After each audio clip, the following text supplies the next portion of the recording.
Appuyez. On accueille Isler pour tout simplement parler de Barbarian of Lemuria, qu'on a été des vrais nuls. Hein. Ça fait une demi-heure qu'on en parle, à se dire ouais, il y a ci, il y a ça, et qu'on n'enregistre pas. Donc bon, voilà, désolé. Donc on va commencer par une petite présentation de la gamme. Là, on a le livre de base. Bon, image dégueulasse comme d'habitude. Ce qui est intéressant à noter, c'est que c'est 29,95 pour un jeu qui est totalement autonome, de 210-12 pages, un truc comme ça. Hop, là, tu as le livre de base. Chronique lémurienne, qui est le premier supplément, qui est aussi à 30 €, enfin 29,95. Bonne nouvelle, l'écran, il est dedans. Donc, bon, pour le prix d'un écran, en fait, tu as un supplément. Ou pour le prix d'un supplément, tu as un écran. C'est vraiment... De toute façon, c'est un des trucs, on va pas vous le dire 25 fois. La gamme est super abordable dans le rapport qualité-prix. Je t'en prie. Et tu oublies le petit détail supplémentaire, c'est qu'il y a la carte de la Lémurie avec, en plus, en prime. Ouais, et il y a une grande... Et puis pas la petite en A4. Hein. Non. La bonne grosse carte. Ouais. Pour ceux qui écoutent plutôt que regarder, c'est une 4 x A4, quoi. Hop, je remets dedans. Et pour finir, le dieu voilé, la campagne, celle que peut-être on aura peut-être le plus de temps pour en parler, parce que nouvelle classe, une petite nouvelle pointe de magie, et une campagne, voilà, je ne nous spoil pas tout seul, une campagne sur laquelle nous avons des choses à débattre. Donc, Barbarian of Lemuria, le livre de base, système très très simple, vous avez des carrières, 4 caracs, et en gros, bon, les caracs secondaires, c'est tout ce qui sert à la baston. Comment que ça marche le bousin? Tu prends 2d6, tu jettes, faut que ça fasse 9 ou plus. Vous allez me dire 9 ou plus, c'est pas beaucoup. Bah ouais, parce que c'est 9 ou plus ta carac, plus éventuellement tu arrives à gratter des bonus, parce que genre, je suis barbare. Alors par exemple, c'est pas parce que tu es barbare que tu vas gagner des bonus à l'attaque à chaque fois. Par contre, si tu es barbare et que tu fais une attaque genre bien sauvage de barbare, tu grattes des bonus. Et puis en plus, il n'y a pas énormément de règles, mais il y a pas mal de petites règles pour des modificateurs de combat. Et par exemple, quand tu combats en faisant une grosse charge complètement héroïque, en ne tenant pas compte de ta défense, la mécanique, elle te donne 2 en attaque et moins 2 en défense. Donc c'est assez bien équilibré. Les dégâts, c'est pareil, c'est du système qui roule bien. On peut quand même assez vite mourir si on s'y prend mal, mais assez vite mourir contre des gros balaises. Vous êtes quand même des héros, et la piétaille, vous lui sagouinez bien la tronche. Et le point, on n'avait pas trop l'intention de parler système, puis tout d'un coup on est venu à débattre du point d'héroïsme, donc on va parler du point d'héroïsme. C'est un système avec point d'héroïsme qui va vous permettre de transformer des trucs en succès, de passer un succès normal en succès plus mieux, voire en succès légendaire pour faire des super trucs. Ça vous permet aussi de prendre un petit peu la main sur de la narration partagée légère, mais existante. Voilà, ça vous permet pas mal de petites choses habituelles. Hein. Ne pas crever tout de suite comme une merde, genre oh, je suis à -5 en point de vie, je suis censé mourir tout de suite. Bon, t'es dans le palier avant, t'es d'agonie. Ça vous permet des petites choses comme ça qui, bon, c'est assez orienté baston. Or que l'utilisation pour de la narration partagée, c'est quand même très ouvert, mais parce que c'est quand même un système où tu es censé jouer des beaux mâles virils ou des belles femelles viriles. Enfin, tu joues ça s'appelle Barbarian, hein. Ça s'appelle pas monponyponey.com. Sur ce livre de base, as-tu des choses à rajouter? Est-ce qu'on débat tout de suite du point d'héroïsme? En fait, non, moi, j'ai pas grand-chose à ajouter sur le point d'héroïsme. Moi, le livre de base, je me suis déjà exprimé sur le sujet il y a quelques temps de ça, et j'ai rien à ajouter. C'est un putain de livre de base. Après, moi, je suis pas forcément client du système Barbarians of Lemuria, mais en termes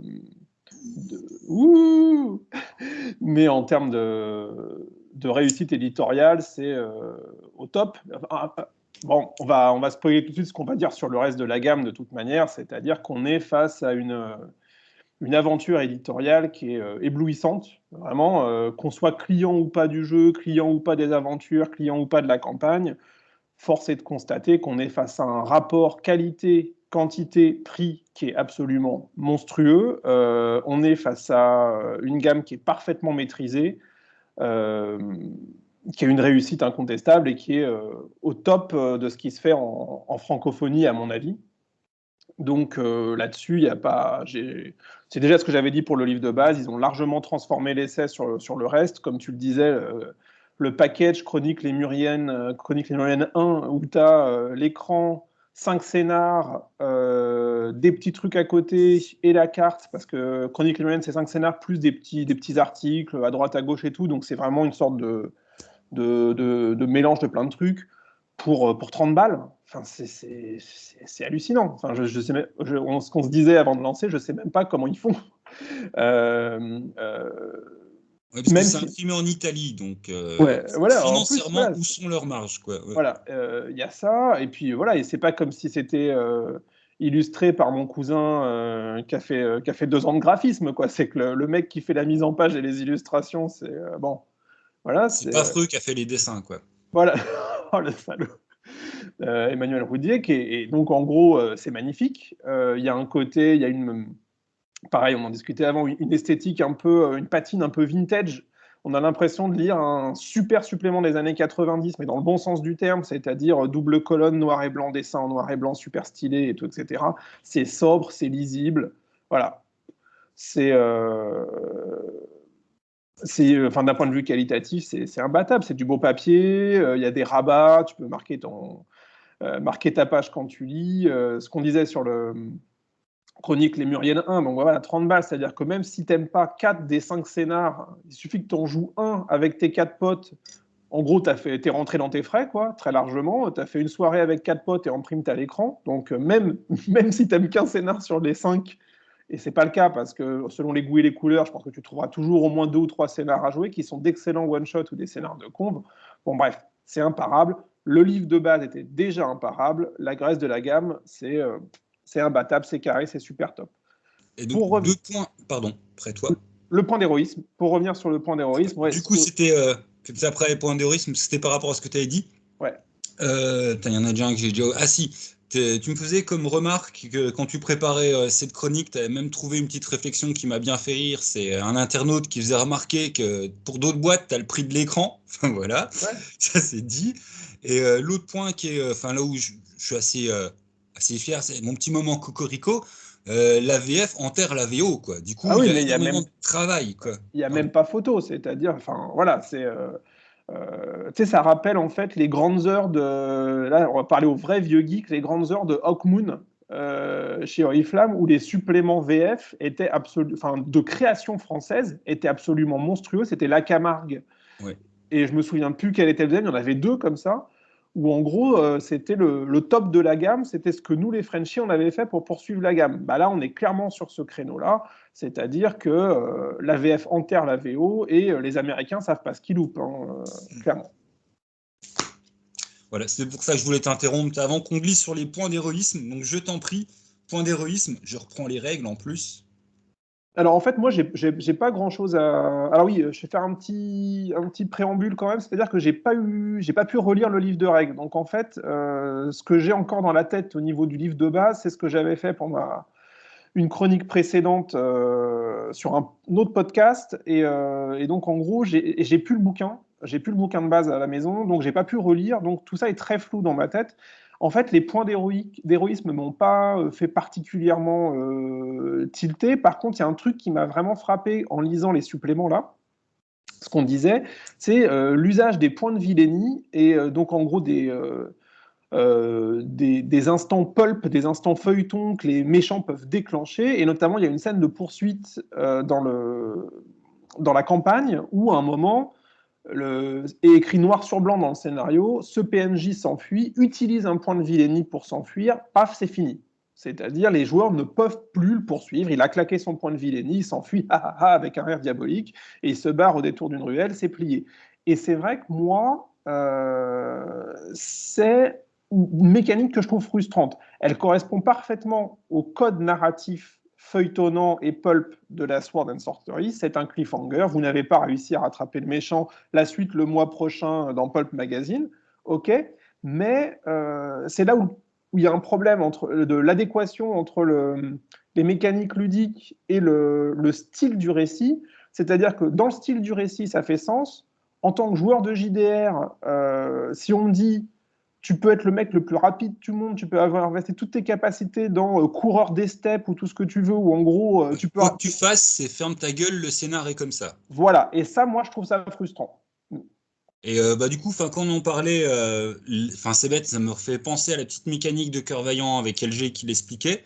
Et que du coup, la seule petite modif que j'oserais conseiller à tout le monde de faire sur ces types de moments dans les scénars, vu qu'en plus les points d'héroïsme, ça se dépense et ça se récupère, avec une mécanique intéressante, là, mais donnez le pain au chocolat à vos joueurs, ils récupèrent tous un point d'héroïsme. Et puis voilà, comme ça, vous leur faites quand même vachement mieux passer la pilule. Les joueurs sont contents, ils ont gagné un truc, ils comprennent bien tout ce que c'est pour l'intérêt du récit, mais c'est pas, ça se fait pas sur leur dos à leurs frais. Ils ont quelque chose en contrepartie.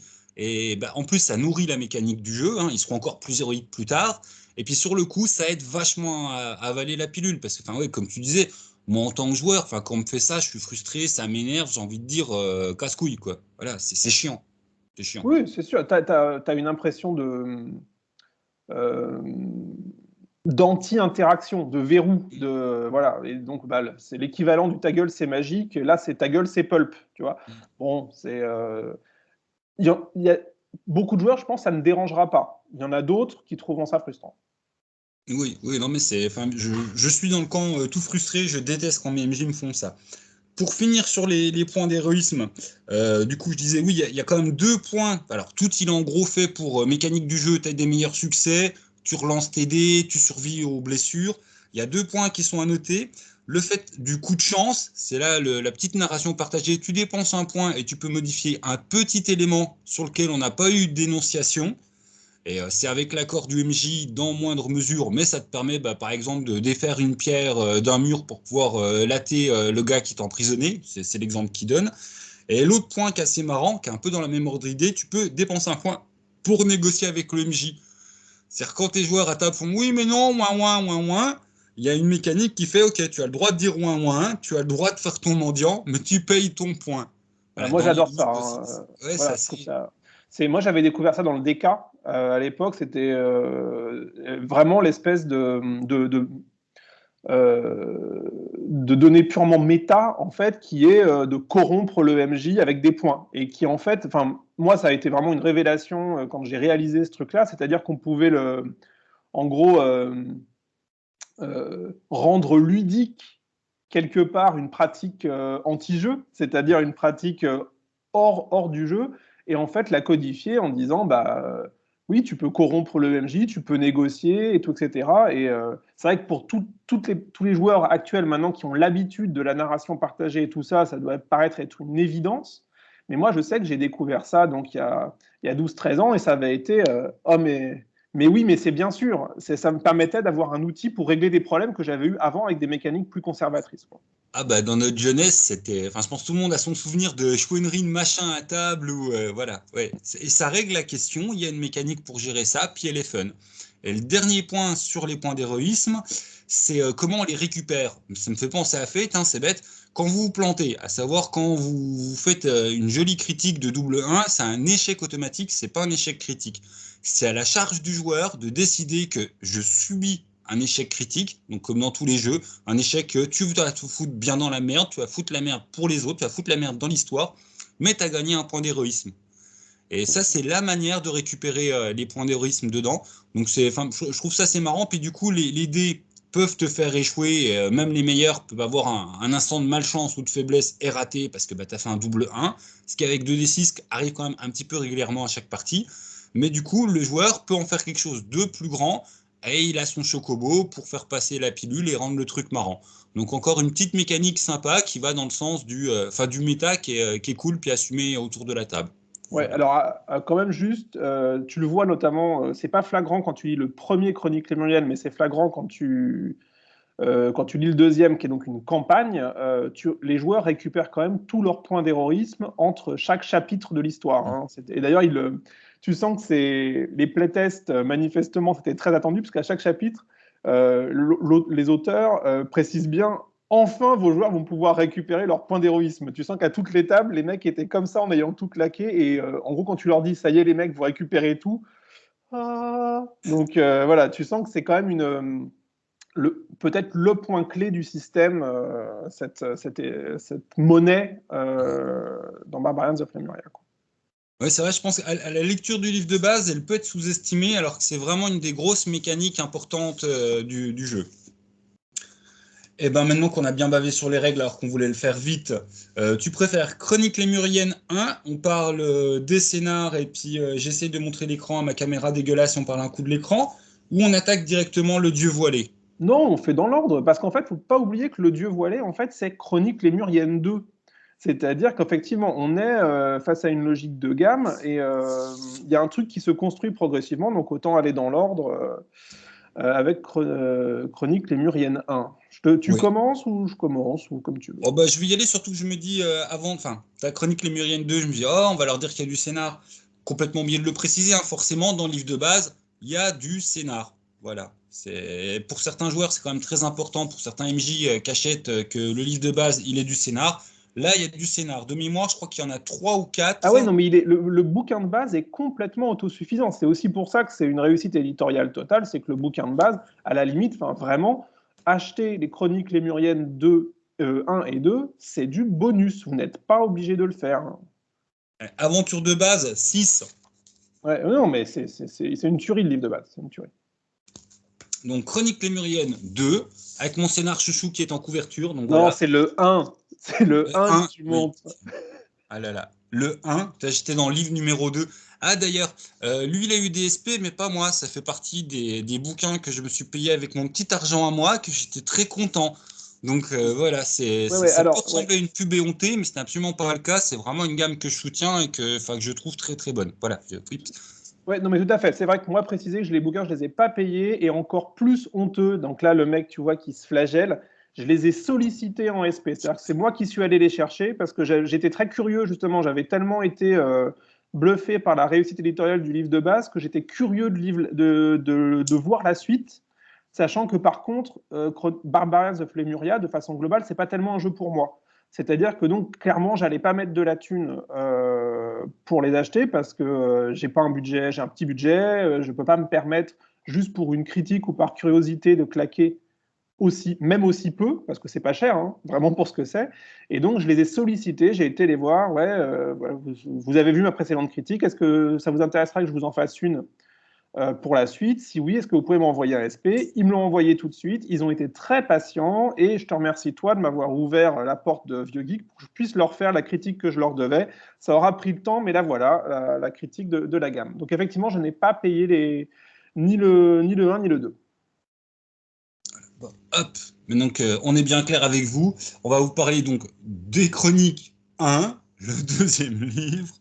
Là-dedans, en fait, tu as de la description de région, le calendrier qui est en fait une petite aide de jeu qui, enfin voilà, bon, on en parlera ou pas. Enfin, ah, je m'exprime super mal. Dedans, il y a le calendrier de Satarla. Putain, je déteste les noms tordus qui est bah, le calendrier des événements, je m'exprime mal, hein, le calendrier annuel. Voilà. Dedans, tu as une région avec ses bestioles, la présentation de la région, et surtout, c'est là que ça devient intéressant. Tu as 5 scénarios qui sont assez de goûts différents, avec mon chouchou que je présente tout de suite, parce que voilà, je t'ai même pas prévenu, mais c'est mon chouchou, tu joues eux. Donc tu joues des bestioles qui n'ont qu'un œil, qui sont muettes, qui sont fabriquées, bah, en fait, c'est pas des créatures naturelles, c'est des esclaves fabriqués qui sont au service de la méchante de l'histoire et t'envoyer faire le larbin parce que tu fais partie des forces du mal. Et tu as une mission à la con, bien sûr, avec Anguille sous roche, où tu es franchement le pigeon dindon de l'histoire et qu'il faut un peu apprendre à désobéir, être plus intelligent que ce que tu es censé être pour pouvoir t'en sortir vivant. Voilà, voilà. Et c'est vrai que c'est un peu linéaire. Hein. On est sur un truc, tu vas chercher à droite, tu vas chercher à gauche, mais c'est d'ailleurs bien construit par rapport à l'embrouille. Et je ne vais même pas en dire plus, parce que sinon je vais vraiment complètement tout spoiler. Mais voilà, moi c'est mon aventure coup de cœur, et puis je trouvais ça sympa de jouer les méchants avec une vraie histoire qui est écrite, même si c'est vrai que ça se joue assez en one-shot. Enfin, en 2-3 parties, tu as fait le scénar, quoi. Voilà. Ouais, bah, enfin, moi, c'est vrai que j'ai vraiment vu les 5 scénars comme un recueil de one-shot ou à la rigueur de two-shots ou de grosses séances en conve, tu sais, façon. T'as certaines conves où en gros on attend des gens qui montent une table de jouer 6 à 8 heures d'affilée. Voilà, on est plutôt sur ce type de durée de vie pour certains scénarios. Il y a vraiment de tout dans les 5 scénars, c'est très varié. Il y a une sorte de huis clos bac à sable. Il y a donc ce fameux scénar avec pré-tiré, puisqu'effectivement, on joue les cinq créatures qui sont sur la couve, donc avec des pré-tirés et tout, avec quelques petites astuces justement sur tant qu'à utiliser des pré-tirés, autant que ça serve. C'est assez bien vu.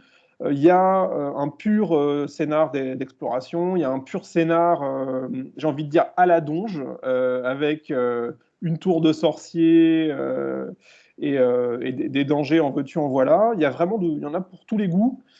Je pense vraiment ce serait compliqué qu'il n'y ait pas au moins 2 scénars sur les 5 qui vous plaisent. Et donc voilà, et compte tenu du prix, vous pouvez y aller tranquille.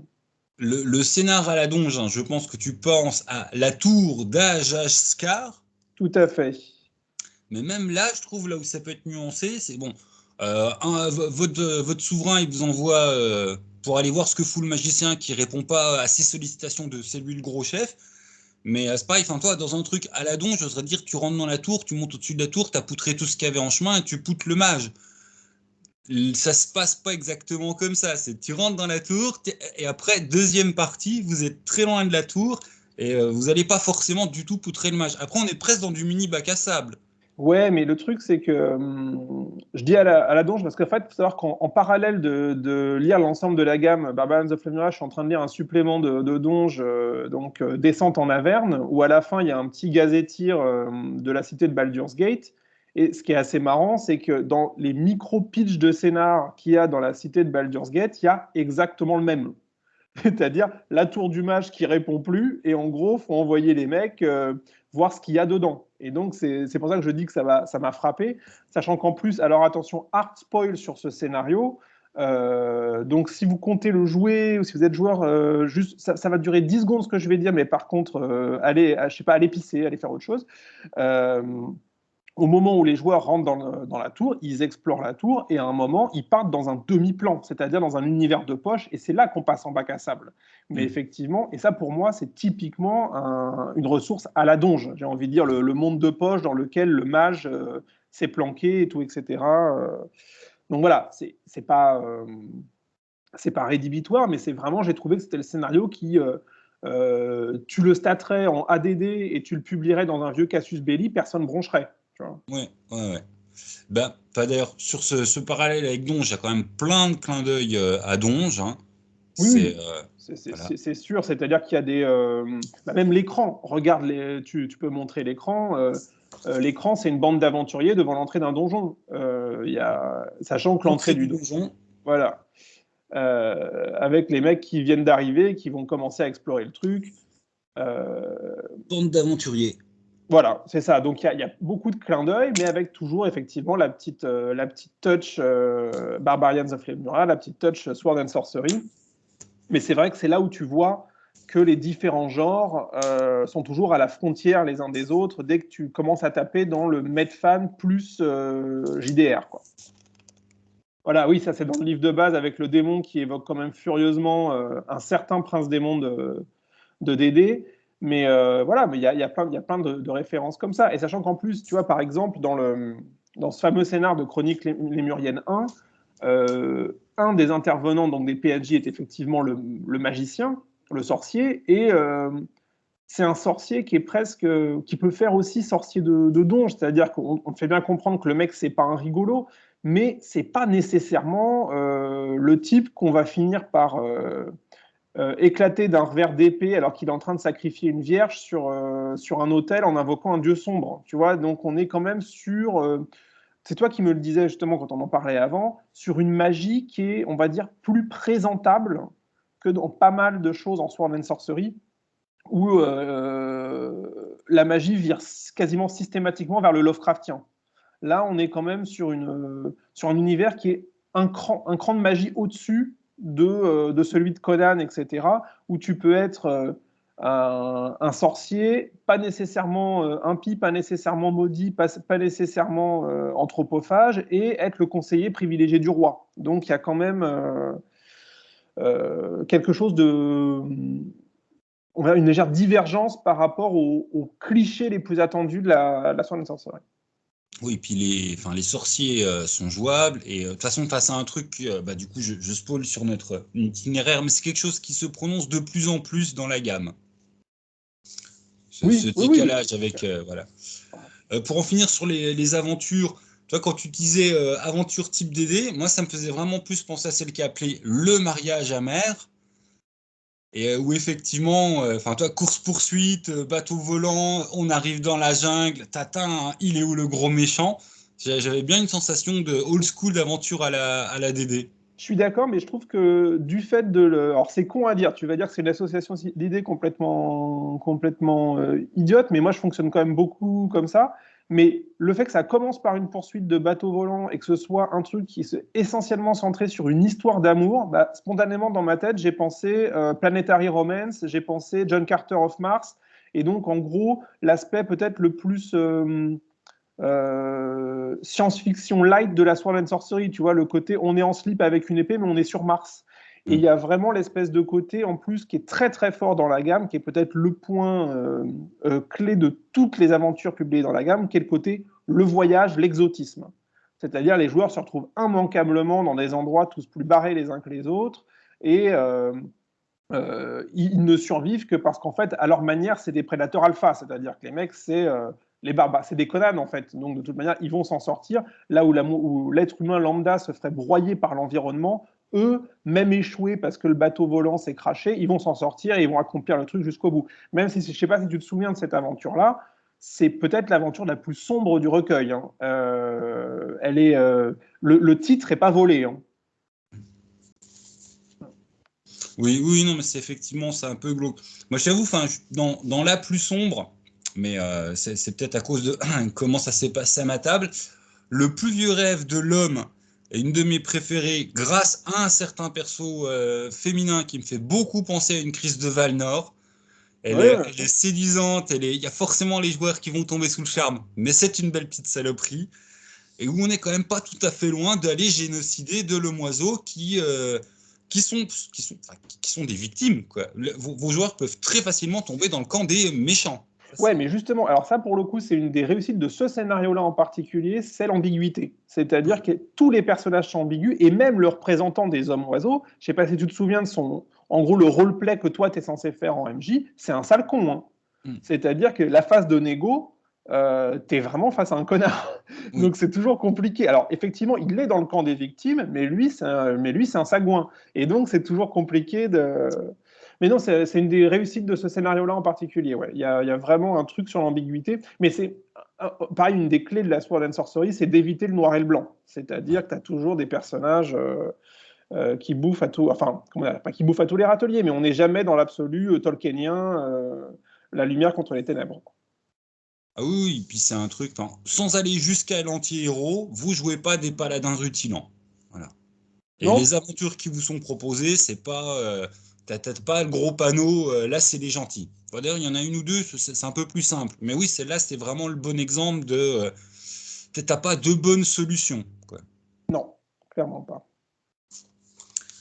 Alors, de laquelle on n'a pas parlé. Bah, après, on n'est peut-être pas non plus obligé de les faire une par une, puis Non, mais à la limite, toi, ton ressenti global sur celui-là, sur ce Chronique Lémurienne 1, globalement, comment tu ressens l'ouvrage dans son ensemble, quoi.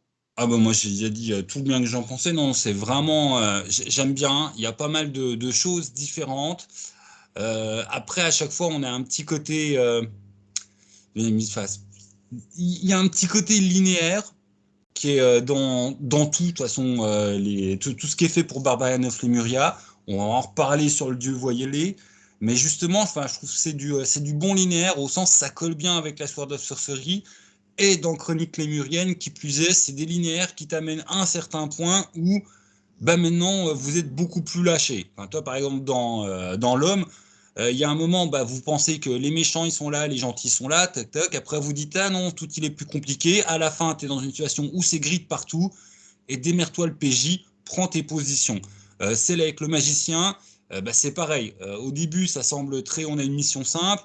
Puis plus tu avances, plus rien n'est vraiment simple. Et puis à la fin, bah, vos héros, c'est vous êtes face à une palette de gris, positionnez-vous en tant que héros. Et ça, c'est un truc que j'aime bien. Et même si par certains aspects, Chroniques Lémuriennes, Barbarian of Lemuria crée son univers et s'éloigne un petit peu du poncif Conan, on garde bien ce qui est fondamental à mes yeux dans du Sword of Sorcery, et qui est la grosse différence avec l'Heroic Fantasy, à part la présence de la magie, c'est le côté, on n'est pas des paladins, on n'est pas des mecs estampillés camp du bien, sauver le monde, on est des mecs dans le gris, et que même si tu sauves le monde, ça peut être un petit peu genre pour ta gueule, quoi. Ouais, je suis d'accord. En fait, tu parlais de la linéarité, on en reparlera ensuite, notamment sur la campagne. Dans le cadre de one-shot, je trouve ça beaucoup moins gênant. Parce que tu as vraiment le côté, on est face à des scénarios qui sont pensés pour de l'action immédiate. Et il y a au moins un des scénars, le tout premier, qui est un pur bac à sable pour le coup. Il y a zéro linéarité. Donc, il y en a vraiment pour tous les goûts. Et donc, le côté un peu directif, un peu narration feuilleton, sur un one-shot, moi, me dérange pas. Parce que de toute manière, on est là pour la soirée, on se fait ou éventuellement 2 soirs, mais de toute manière, que les joueurs puissent complètement retailler le truc en fonction de leurs envies est moins important, à mon avis, que sur une campagne. C'est pour ça qu'on reviendra plus largement là-dessus sur la campagne. Je dis, moi, enfin, je vais radoter, mais vraiment, je ne suis pas forcément client du système Barbarian of Lemuria. J'ai pas été aussi enthousiasmé par tous les scénars, mais pour le prix, sachant que vous avez l'écran, sachant que vous avez la superbe map et que vous trouverez forcément à minima un, mais plutôt 2 ou 3 scénars à jouer, vous pouvez y aller les yeux fermés. C'est-à-dire que c'est vraiment... vous ne perdrez pas une thune. Vous faites jouer un scénar avec le joli écran. Vous avez la map ensuite, pour même la map qui va vous aider à bien contextualiser. Parce que moi, j'ai lu et le Chroniques Lémuriennes 1 et Chroniques Lémuriennes 2 avec la map ouverte pour bien comprendre. Ah oui, donc là, ils vont là, etc. Elle est superbe, cette carte. Et te dire, j'ai payé 30 balles pour ça. Tu fais jouer le scénar du livre de base avec le joli écran. Tu fais jouer un des scénars de Chroniques Lémuriennes, tu as ta map pour essayer de penser après tes scénars à toi et tout, mais tu as largement rentabilisé ton pognon. Donc pour moi, c'est Chroniques Lémuriennes 1. Si vous avez aimé le livre de base, vous ne posez même pas la question, c'est un achat qui sera immédiatement rentabilisé. C'est une bonne conclusion. Moi, je trouve qu'on peut passer au Dieu voilé, parce que tout le temps qu'on dit, ouais, on va en parler après. Voilà. En plus, c'est le magnum opus, parce qu'il est beaucoup plus gros que l'autre. Hein. C'est un beaucoup plus gros bouquin. Ouais. C'est le seul qui atteint les 40 balles. Enfin, il a 39,95 pour je sais plus combien de pages, pour dans du 190 pages plus. Ouais, on n'est pas loin des 200 pages. Et c'est la grosse campagne. Donc on va essayer d'en parler beaucoup sans tout dévoiler. Ça va pas être facile. Habile jeu de mots sans tout dévoiler. J'avoue que je pourrais faire croire que je l'ai fait exprès. C'est complètement pas fait exprès. Et voilà. Alors déjà, ce qu'on disait, c'est Chroniques Lémuriennes 2, c'est-à-dire qu'en fait, ils ont très intelligemment articulé leur truc, toujours cette force éditoriale, c'est-à-dire qu'on a une nouvelle classe qui est fortement liée aux thématiques de la campagne, et le gazetteer, donc la description très rapide de 3 villes dans lesquelles les joueurs vont passer dans le cadre de la campagne. Donc en fait, tout s'articule bien. Mais quand bien même vous n'achèteriez pas la campagne, enfin, vous n'auriez jamais l'occasion de jouer la campagne, vous pourriez utiliser, par exemple, les 3 villes comme décor pour une aventure maison. Donc, faut bien... Là-dessus, ils ont été super finaux. Ça marche très bien. Alors après... Oui, c'est à la fois un supplément contexte, lieu, région, comme on aurait à ADD la côte des épées, et l'aventure qui va avec. Quoi. Voilà, il y a toujours ce côté bric-à-brac, compilation plus que bric-à-brac, qui était déjà dans le premier. Je vais te laisser commencer sur ton ressenti sur la campagne. Ah, mais du coup, en plus, on a trop échangé. Alors, sans être pollué par ton sinon, je commence. Tu préfères que je commence? Non, mais je peux y aller. Mais toi, il faut que je me dégage de la discussion qu'on a eue. Donc, du coup, c'est une aventure où on est pas mal amené à faire de l'héroïsme. Hein, 1, 2, 3, spoiler, vous êtes invité à sauver le monde. Beaucoup de voyages, pas mal de lieux justement à traverser, les grosses cités. Je vous le fais que de mémoire parce que moi j'ai pas révisé le Dieu voilé. Du coup, il y a pas mal Il y a pas mal de divins. Voilà, hein. On est sur quelque chose qui est très cosmogonique. Donc on serait dans une aventure non pas haut level au sens où vos persos sont surpuissants, mais on est dans une aventure avec gros enjeux. De toute façon, à partir du moment où on parle de sauver le monde, donc oui, il se passe des trucs niveau cosmique. Tu as parlé aussi des 3 villes. Moi, ce que j'ai bien aimé dedans, c'est l'aspect la secte, les méchants. Et puis, bah, quoi dire de plus? La nouvelle classe, c'est à savoir, c'est les astrologues, enfin classe, le nouveau métier, c'est les astrologues. Moi, ils m'ont bien plu au sens où justement, par rapport à la Sword of Sorcery, le côté les joueurs peuvent jouer des sorciers, j'aime bien, mais avec limitation. Et le problème, c'est quand tu laisses des joueurs faire ça, généralement, c'est pas je grappille un peu de sorcellerie, puis je suis un aventurier qui connaît un peu, c'est je veux faire un pur magicien dans le groupe. Et là, bah, l'astrologue, je trouve ça le nerve. Il a un côté, il a un côté fort, hein, il peut faire des trames astrales et puis toi chercher à prédire le futur et ce genre de conneries, mais il va pas te balancer des boules de feu. On est sur un magicien bien typique qui va aller se cacher quand il y a de la baston et qui pourra pas participer du bout de la plaine en balançant plein de projectiles magiques. Ça j'avais bien aimé. Et bah, que dire d'autre? Ouais, non, moi j'ai bien aimé la secte en fait. Je trouve, je suis contente. Toi, j'ose même pas dire le mot avec un D, mais pour une fois, on les voit bien du côté des méchants. Et puis j'ai bien aimé ça. Et Mais pas parce que je vais hard spoiler aussi si vous jouez. Euh, comment dire, si vous la jouez, faites, enfin, voilà, partez faire autre chose vite fait, parce qu'en fait, il y a une secte qui est traditionnellement plutôt une secte de méchants dans cette campagne-là, qui est donc les druides gris, qui sont en fait en gros une frange extrémiste d'adorateurs du dieu de la mort qui peut être donc un dieu noir, mais aussi un dieu de civilisation. Et c'est une frange extrémiste, sauf que en réalité, dans le cadre de cette campagne-là, les PJ, au départ, sont mandatés par l'autre versant, c'est-à-dire, en gros, les adorateurs du dieu de la mort, mais les civilisés. Et c'est-à-dire qu'en fait, tu as un espèce de... En gros, c'est le dieu qui, traditionnellement, en tout cas, dans Chronique Lémurienne 1, peut être souvent l'ennemi des PJ, qui se trouve être le commanditaire des PJ dans le dieu voilé. Et en fait, c'est une autre secte de druides bien dégueulasse qui va être l'antagoniste absolu et total dans celle-là, qui sont les druides jaunes, qui sont les adorateurs du dieu de la folie. Et donc, tu as, toujours cette nuance de gris, c'est-à-dire qu'on se retrouve effectivement à servir un dieu pour peu que les PJ aient déjà joué quelques scénarios avant, pour peu que ce soit vraiment des PJ au long cours de Barbarians of Lemuria.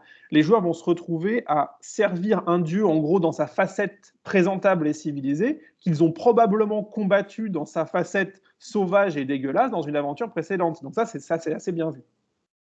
bah, c'est le côté, de toute façon, bon, on va rentrer dans la thématique, hein. C'est le côté où c'est conservé, je trouve, la Sword of Sorcery, c'est qu'on a bien cette ambiance, justement, tout est en gris. Et on a encore bien les clichés de Sword of Sorcery.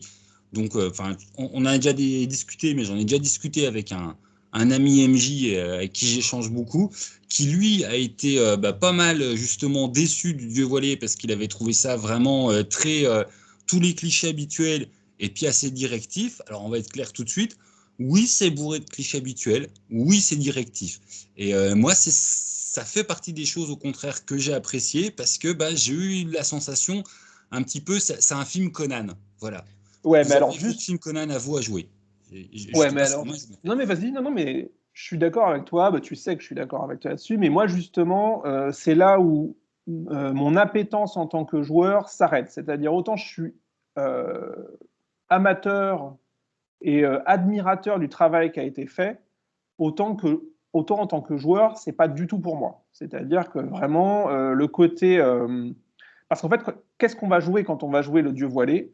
On va jouer un film interactif. C'est-à-dire, on va jouer une super production Sword and Sorcery. Conan, s'il était tourné maintenant et qu'il y avait énormément de thunes mis derrière. C'est-à-dire, les mecs veulent relancer Conan, ils vous lancent le Dieu voilé. C'est une campagne cinématographique du début à la fin, truffée de scènes euh, en effets spéciaux, plus. Il y a des trucs absolument incroyables, une énorme force graphique. mais par contre, les joueurs seront co-dialoguistes, chorégraphes des combats, éventuellement pourront filer un coup de main au montage de l'histoire, c'est-à-dire certaines séquences iront dans un ordre ou dans un autre, et tout, etc., mais ils ne seront jamais co-scénaristes. C'est-à-dire que deux tables qui jouent le dieu voilé de A à Z, s'ils comparent ensuite leurs souvenirs, auront 75 ou 80% du film à l'identique. Moi, en tant que joueur et en tant que rôliste OSR, old school, etc., c'est-à-dire qui ne jure que par le bac à sable et par l'interactivité maximum autour de la table, pour moi, c'est un moins. Alors, par contre, et ça, je sais qu'on était... Parce que j'avais peur, en fait, qu'on soit en désaccord sur le truc, mais en fait, on a fait à peu près la même synthèse, c'est ce qu'on se disait à la fin. Mais Je poucave. Vu qu'il savait que j'ai bien aimé, quand on en a parlé, il a commencé par on va pas être d'accord. Moi, je trouve que c'est vachement linéaire. Je lui dis bah oui, je suis complètement d'accord, mais ça colle bien avec l'univers. Il m'a dit ah merde, on sera d'accord. Ouais, parce qu'en fait, ça, c'est un truc de goût et de couleur. Moi, c'est une objection que j'exprime, mais en réalité, on est à fond, encore une fois, dans le respect du matériau, c'est-à-dire du matériau feuilleton pulp, c'est-à-dire du récit akatsu, avec des cliffhangers tintin, avec voilà, et des passages obligés, et ça fait partie du genre. Donc, encore une fois, le respect est total des racines de la Sword and Sorcery, mais c'est vrai que autant certaines tables vont s'éclater, autant d'autres se poseront peut-être la question de savoir, mais en gros, est-ce que ça sert vraiment qu'on soit là, nous les joueurs, c'est-à-dire sur le déroulement de l'intrigue. Voilà. Non, mais enfin ouais, c'est complètement ça. Et dans les retours que j'ai eus, ça a été aussi. Enfin, c'est même pas que notre avis à nous. Après, ça va vraiment être une histoire de goût. Et vous, est-ce que vous avez envie de l'acheter? Je veux dire, ça va dépendre de vos joueurs. Si vos joueurs, ils sont ultra libertaires, ils aiment que les bacs à sable, et puis dès qu'ils ont la sensation d'être sur des rails, ils tirent la gueule, ce n'est pas une campagne pour vous. Si vos joueurs, ils aiment le grand spectacle, ils se laissent facilement porter quand vous mettez un panneau, c'est par là la suite de l'aventure, c'est pour vous. Ouais. Je crois que c'est même pas plus compliqué que ça. Voilà. Et là, pour le coup, le tapis rouge est déroulé. C'est-à-dire que si vos joueurs aiment bien ça, ils vont être servis et dans le bon sens du terme. Je dis pas ça de façon ironique pour dire ah, c'est vraiment très directif, mais par contre, ils utilisent à mort. Une fois que tu as embrassé ce truc-là, tu peux t'en servir comme outil. Et donc, notamment, il y a des mises en scène cinématographiques qui sont super bien pensées. C'est-à-dire qu'il y a notamment tout un passage, je ne sais pas si tu t'en souviens, qui est un passage qui se joue deux fois, grâce en fait à une technique de flash forward, qui est super bien pensée. C'est bon, je spoil, hard spoil, Encore. hard spoil. Sur le dernier tiers de la campagne, les joueurs mettent la main sur un objet. Donc, un des joueurs met la main sur un objet et l'aventure continue, sachant qu'il est dit explicitement au meneur de jeu, à partir du moment où le joueur met la main sur cet objet, en fait, tout ce que vous allez jouer est une vision du futur, c'est une prophétie, qui va permettre ensuite de faire un rembobinage, parce que là, à partir de là, les joueurs sont programmés pour être en mode échec, ils vont se planter, mais pas 5 minutes, hein. C'est-à-dire que vous allez potentiellement faire une séance entière qui sera un flash, un rêve onirique, un présage, et c'est grâce aux indices, en jouant toute cette scène, cette série de scènes une première fois, que les joueurs, en fait, vont pouvoir échouer et comprendre ce qu'ils vont devoir bien faire quand ils vont rejouer le truc en vrai. Et ça, c'est typiquement quelque chose que tu peux mettre en place grâce à ce côté un petit peu directif du scénar. Pareil, les auteurs usent et abusent du le méchant a un coup d'avance. Et donc, les joueurs vont se retrouver dans un nombre d'embuscades absolument incalculable. Mais ça fait partie des codes de la Sword and Sorcery, c'est-à-dire les mecs qui sont dans une rue et paf, en gros, faites entrer les ninjas, sauf que bien évidemment, on est dans la Sword and Sorcery, donc c'est pas des ninjas, mais c'est des assassins avec des cris, mais sinon c'est exactement la même chose. Le fait entrer les ninjas, c'est un classique, tu vois, c'est Conan face à des assassins et qui va leur déglinguer la tronche. Donc ça, le côté directif est mis au service d'une narration cinématographique vraiment poussée sur le visuel, sur les codes du genre et sur le côté feuilleton. Si, je cherchais un exemple, je le trouve significatif. Ça, par exemple, c'est un organigramme d'une enquête. Je ne sais pas si vous voyez bien, mais en fait, on a quand même plein de rectangles les uns sur les autres qui disent passe à la case suivante, et de temps en temps, on a un petit truc sur le côté. Ouais. Et Oui, c'est tout à fait. assez, voilà. Enfin, je trouve ça assez représentatif de comment, mais même la campagne en elle-même, elle est là. On n'est pas dans un Cthulhu, même quand il y a une enquête. Voilà, c'est pas cousu de fil rouge. On dit pas du tout que c'est mal fait, hein, c'est bien fait, mais c'est excessivement linéaire et voilà. Enfin, je ne vais pas le dire 240 millions de fois, parce qu'en plus j'ai l'impression d'être péjoratif, mais je rinsiste, et puis je vais arrêter de rinsister sur le même truc, ça va vraiment dépendre de vous. C'est bien fait. Si vous ne vous sentez pas à l'aise pour faire justement du grand spectacle, parce qu'en tant qu'MJ, bah, c'est pas votre truc, ça sera peut-être pas la campagne à faire jouer pour vous, parce que c'est sa force. Voilà, c'est la mise en scène, c'est lâchez-vous dans les grandes descriptions, faites vivre des moments intenses à vos joueurs. Et puis si vos joueurs, voilà, enfin ce qu'on disait, pètent une durite dès que c'est un peu trop linéaire, puis qu'ils veulent absolument leur liberté d'aller fouiner partout, c'est pas fait pour eux. Si vous aimez le grand spectacle, boum badaboum, et puis les grosses scènes où on pouille du gros monstre, et puis qu'à la fin, il y a des histoires cosmico-cosmiques. De toute façon, on spoil depuis tout à l'heure, s'il y a des grosses histoires divines qui se règlent, Ouais. ça va être pour vous, c'est du grand spectacle. Mais à la limite, pareil, c'est là où on en discutait aussi. Pour moi, l'univers de Barbarians of Lemuria commence à glisser sur certains trucs. C'est par exemple, cette campagne est très axée sur les dieux. Il y a vraiment un truc très très fort. Les héros sont des agents divins. La cause, en gros, le point de départ de tout ce qui va se passer, c'est lié à quelque chose de divin, aux actions, aux interactions entre les dieux et les mortels. Et pour moi, là, on touche un truc où on pourrait glisser hors de la case Sword and Sorcery, parce que c'est moi un truc qui m'a frappé, c'est qu'en fait, en changeant pas grand-chose, on pourrait jouer la campagne quasiment à l'identique, par exemple, dans une espèce de Grèce mythique, fantasmée, en gros, on garde le côté, on n'est plus en slip en peau d'ours, on est en toge et en sandalette, tu vois. Et parce que tu remplaces le nom des dieux par Héphaïstos, Junon le mec qui va se ridiculiser devant la France entière en se souvenant plus et Hadès, voilà, et personne tiquera, à part peut-être pour les vaisseaux volants. Mais sinon, pour le reste, personne tiquera. On est vraiment au sein d'intrigues divines et tout, etc. Même si, évidemment, il y a une dimension mortelle, puisqu'il y a quand même un agent mortel au départ qui veut prendre son indépendance, qui est au cœur du récit. Mais pour ceux qui ont l'habitude des récits de Sword and Sorcery, où dès qu'on commence à tutoyer le divin, on commence en fait à tutoyer Howard Philip Lovecraft, là, on n'est pas du tout C'est pas là-dessus. ça du tout. Pardon. Voilà. Non, mais on n'est pas du tout là-dessus. Ouais. Non, c'est vrai qu'on n'est pas dans. Bah, attends, on repart à la Conan, on n'est pas sur des gros dieux qui s'animent, qu'il faut leur arracher des cornes, quoi.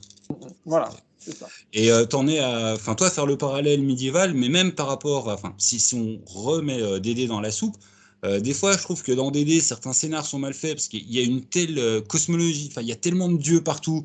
Des fois, tu te demandes, mais qu'est-ce qu'ils foutent les dieux? Ça, c'est en plein dans leur domaine, ils devraient agir.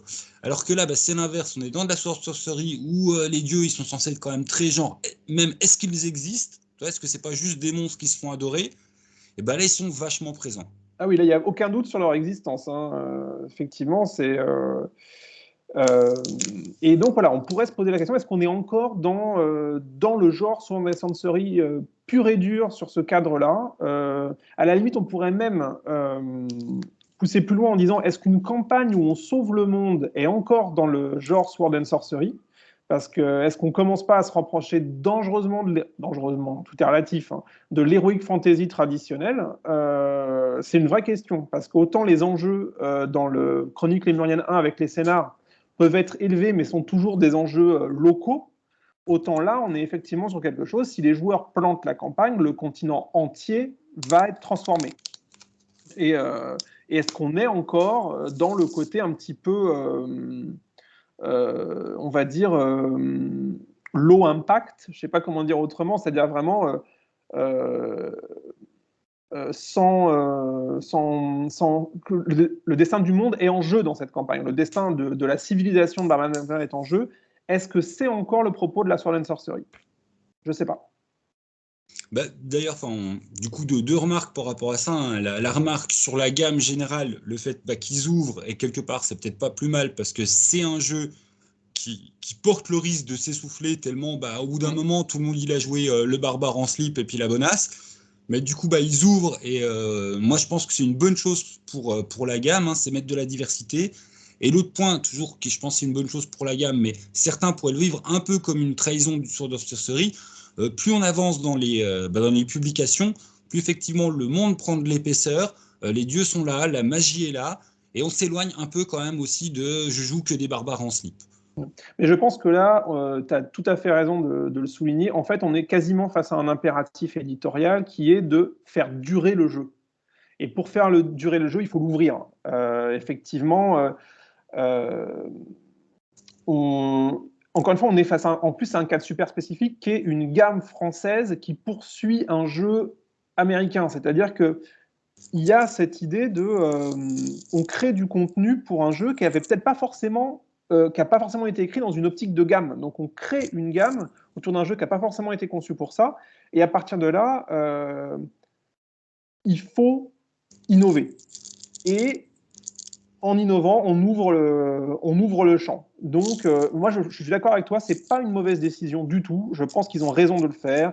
Je pense qu'effectivement, quand tu as joué pour la 4e fois un esclave devenu gladiateur, au bout d'un moment, tu as envie de jouer un bretteur astrologue, un souricier gris parce que tu as joué Conan 14 fois, donc à un moment, tu as besoin d'un petit peu autre chose, etc.